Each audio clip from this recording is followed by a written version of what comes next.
अच्छा पता नहीं हुण कम्म च फायदा है कि नहीं है, लेकिन है जेह्ड़ा गड्डियां धोने वाला कम्म है ना, एह्दे च फायदा है वे। खास करके इत्थै ज़्यादा बंगाली होंदे ने। 10-10 25 रियाल लैंदे ने इक गड्डी दे, मक्स दा जिन्नू कहंदे ने, ठीक है। 10 गड्डियां भी हैन ते 250 रियाल है। 2-3 बंदे होंदे ने, चंगा कम्म है।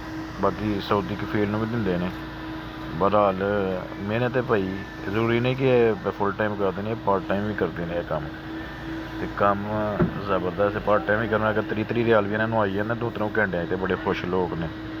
ते अल्लाह पाक सारेआं दे वास्ते जेह्ड़ा ना आसानियां पैदा करे, सारेआं दे रिज़्क च इजाफा करे। एह् छोटे छोटे आइडियाज़ ने प्रदेश च जां बाह्र आउटसाइड कंट्रियां दे बिच्च, जिन्हां दे बिच्च लोग चंगे भले पैसे बना लैंदे ने।